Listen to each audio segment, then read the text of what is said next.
have to make a difference to all our stakeholders. When I say stakeholders, it starts with the promoters, employees, our associates, our suppliers, and now the society.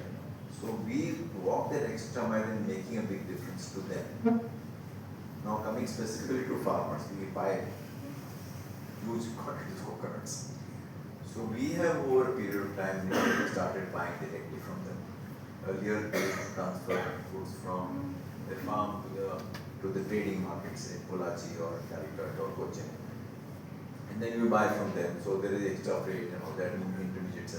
We started establishing collection centers where we buy directly from them, and we didn't exploit them. We were giving them better rates and giving them immediate money. So I think that helped us connect with the farmers. And then after that, we said that what else can we do?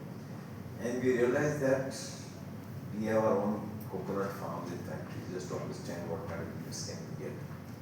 So from that we realized that if we are able to offer advice to farmers in terms of water, fertilizer, pesticides.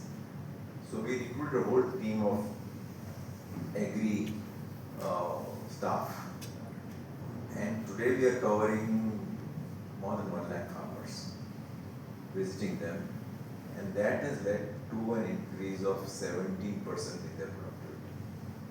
Now convert that into rupees, and today's valuation is range of 150 to 200 crores extra income to farmers every year because of higher productivity. So that's our way of giving it back to them. And it also helps us because the coconut oil overall supplies go up. So net, I think all of us benefit because of that. So we've gone that extra mile, and I'm very proud of this initiative, which is known as Kalpa Vriksha. It's some case studies have written about that also in some management schools. But it is, I think, our way of giving something back to the farmers. I think it's, we are going to growing still.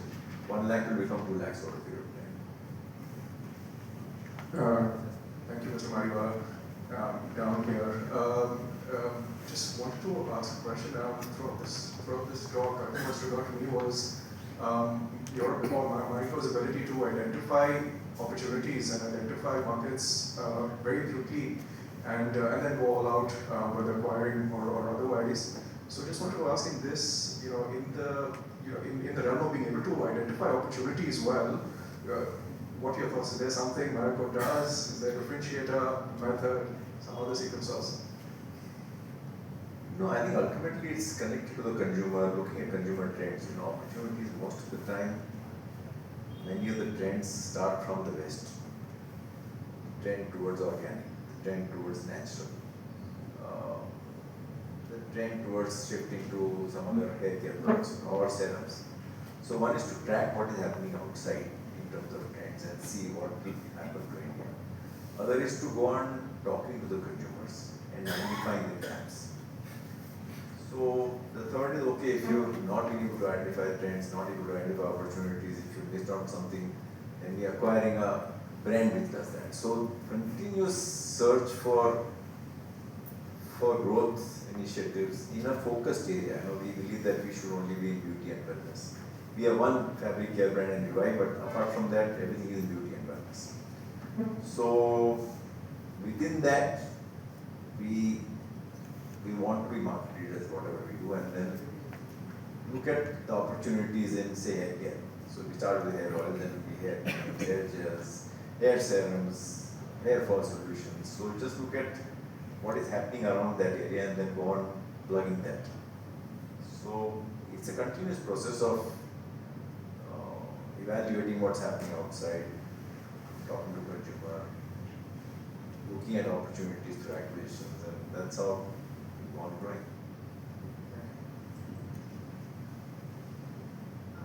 Hello sir, I'm Sonal, I've come from Delhi. When you were actively involved in the business, how did you spend your day? I don't remember now. More than 10 years now I've given up. No, but basically I think I am a big believer in empowerment. I empower a lot. Sometimes I trust too much, but by and large it's worked for me. So I have some sort of a arrangement will go through reporting in terms of schedule when I will meet them once in a month and take all the issues, the report will be sent to me. So everything is in a way structured in terms of, but if there is some new opportunity, then I would to interact with them. So most of my meetings are structured around those who are reporting to me, which are fixed in advance at the beginning of the year. Then board issues, because I'm the chairman of the company, so the board management. I do a lot of speak like this, at least on average about 2-3 times a month. And I wrote a book, but that happened after I stepped down. I'm looking after the Marico Innovation Foundation. Now, it still reports to me directly. And then I have started philanthropic activities, like Ascent is part of my personal philosophy, philanthropy. Do a lot of work in the area of mental health, So there we are, I think we are the leading organization in India in the area of mental health in terms of providing grants to organizations in the area of mental health in rural India. In areas where they don't have mental health specialists. So that I'm on board of on the outside company. So combination of various things. Hello, sir. My point was like you were talking about empowerment, and as entrepreneurs, as entrepreneurs, a lot of times we get into micromanagement, and that's good at some time, but definitely bad at when the company starts to grow.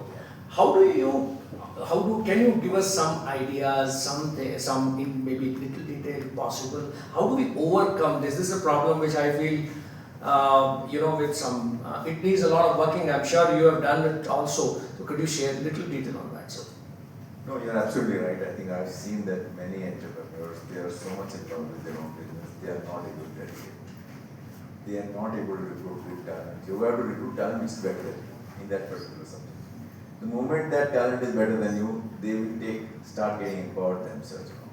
You have to trust them. And you have to say, I want to free myself. What am I doing today? What can I?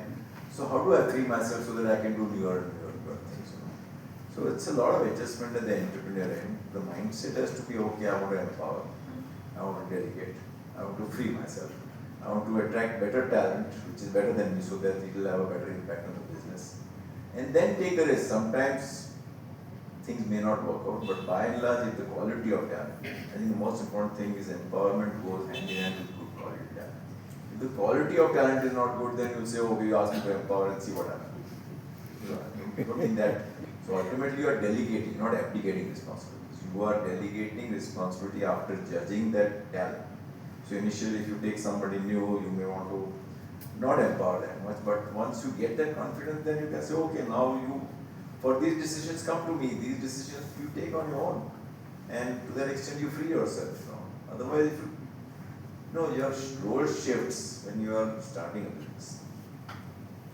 Entrepreneur does most of the things themselves because you can't afford to have many people.